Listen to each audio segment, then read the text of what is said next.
Hello friends, welcome to Jeevanya's kitchen. Friends, இன்றைக்கி நம்ம ஆந்திர ஸ்டைலில் சொரக்காய் பப்பு எப்படி செய்கிறதுன்னு பார்க்க போகிறோம். இது சட்டுன்னு ஒரு 20 நிமிஷத்தில் குக்கர்லேயே செஞ்சு முடிச்சிடலாம். சாதத்தோடு சேர்த்து சாப்பிட்றதுக்கும் சப்பாத்தியோடு வச்சு சாப்பிட்றதுக்கும் ரொம்ப டேஸ்டியாக இருக்கும். இது எப்படி செய்கிறதுங்கிறத பார்க்குறதுக்கு முன்னாடி நம்ம சேனல் ஜீவன்யாஸ் கிச்சனை மறக்காமல் சப்ஸ்கிரைப் பண்ணி பக்கத்தில் இருக்க பெல் சிம்பிளையும் கிளிக் பண்ணிக்கோங்க. இது செய்கிறதுக்கு அரை கப் அளவுக்கு பாசிப்பருப்பு எடுத்துகிட்டு அதை ஒரு 10 நிமிஷம் நல்லா அந்த மாதிரி ஊற வச்சு எடுத்துக்கோங்க. ஊற வச்சு எடுக்கும்போது சீக்கிரமாக நல்லா மலர்ந்து வெந்து வரும். அடுத்ததாக ஒரு 300 கிராம் அளவுக்கு சொரக்காய் எடுத்துகிட்டு அந்த தோல் எல்லாத்தையும் சீவிட்டு இந்த மாதிரி கொஞ்சம் பெரிய சைஸில் நல்லா க்யூப்ஸாக கட் பண்ணி எடுத்துக்கோங்க. இது செய்கிறதுக்கு ஸ்டவ்வில் ஒரு குக்கர் வச்சுட்டு அதில் 2 டேபிள் ஸ்பூன் எண்ணெய் சேர்த்துக்கோங்க. எண்ணெய் காஞ்சதும் இதில் 1 டீஸ்பூன் கடுகு, அரை டீஸ்பூன் சீரகம், 2 வரமிளகாய் சேர்த்துக்கோங்க. சேர்த்துட்டு இது எல்லாத்தையும் கருகாத அளவுக்கு நல்லா பொரிய விட்டுருங்க. கடுகு சீரகம் பொரிஞ்சதும் இதில் 2 வெங்காயத்தை பொடியாக நறுக்கி சேர்த்துக்கோங்க. கூடவே 2 கொத்து கருவேப்பிலையும் சேர்த்துருங்க. சேர்த்துட்டு வெங்காயத்தோட பச்சை வாசனை போயிட்டு நல்லா சாஃப்டாகி கண்ணாடி பதம் வர அளவுக்கு வதக்கி விடுங்க. பாருங்கள், வெங்காயம் இந்த அளவுக்கு நல்லா சாஃப்டாக வதங்கி வந்ததுக்கப்புறமா இது கூட அரை டீஸ்பூன் இஞ்சி பூண்டு விழுது சேர்த்துக்கோங்க. சேர்த்துட்டு இஞ்சி பூண்டோட பச்சை வாசனை போகிற அளவுக்கு இதை நல்லா கலந்து விடுங்க. இஞ்சி பூண்டு நல்லா வதங்கி வந்ததுக்கப்புறமா இதில் பெரிய சைஸ் தக்காளி 1 கட் பண்ணி சேர்த்துக்கோங்க. சின்னதாக இருந்தால் 2 சேர்த்துக்கோங்க. கூடவே தேவையான அளவு உப்பு, நான் 1 டீஸ்பூன் கல் உப்பு சேர்த்துக்கிறேன்.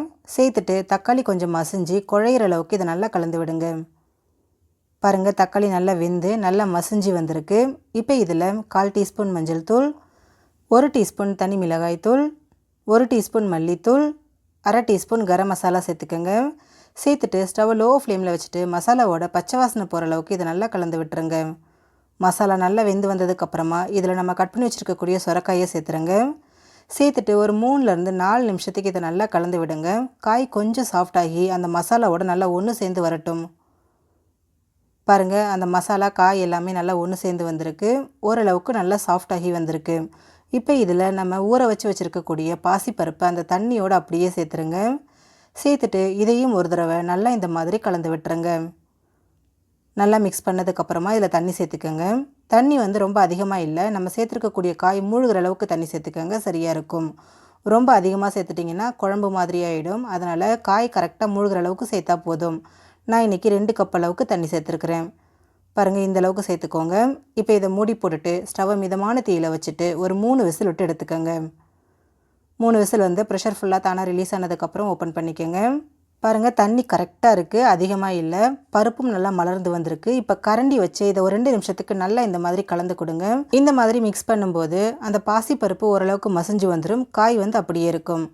பாருங்கள், ஓரளவுக்கு நல்லா மசிஞ்சு திக்காகி வந்திருக்கு. காய் அப்படியே முழுசாகவே இருக்குது. பாருங்கள், கொஞ்சம் கூட நமக்கு கரையலை. இப்போ இதில் பொடியை நறுக்கின மல்லி இலையை சேர்த்துட்டு ஒரு தடவை நல்லா மிக்ஸ் பண்ணி விட்டுட்டோம் அப்படின்னாக்கா ரொம்ப டேஸ்டியான சொரக்காய் பப்பு நமக்கு ரெடி ஆகிடுச்சு. ஃப்ரெண்ட்ஸ், நீங்களும் இந்த ரெசிபியை ட்ரை பண்ணி பாருங்கள். ட்ரை பண்ணி பார்த்துட்டு உங்களோட எக்ஸ்பீரியன்ஸை மறக்காமல் கமெண்ட் பாக்ஸில் கமெண்ட் பண்ணுங்கள். உங்கள் ஃப்ரெண்ட்ஸ் அண்ட் ஃபேமிலி மெம்பர்ஸோட இந்த வீடியோவை ஷேர் பண்ணுங்கள். அப்படியே நம்ம வீடியோக்கு ஒரு லைக் கொடுத்துட்டு நம்ம சேனல் ஜீவன்யாஸ் கிச்சனை சப்ஸ்கிரைப் பண்ணி பக்கத்தில் இருக்க பெல் சிம்பிளையும் கிளிக் பண்ணிக்கோங்க. அப்போ தான் நான் போடுற வீடியோஸோட நோட்டிஃபிகேஷன்ஸ் உடனுக்குடனே உங்களுக்கு வரும். தேங்க்யூ.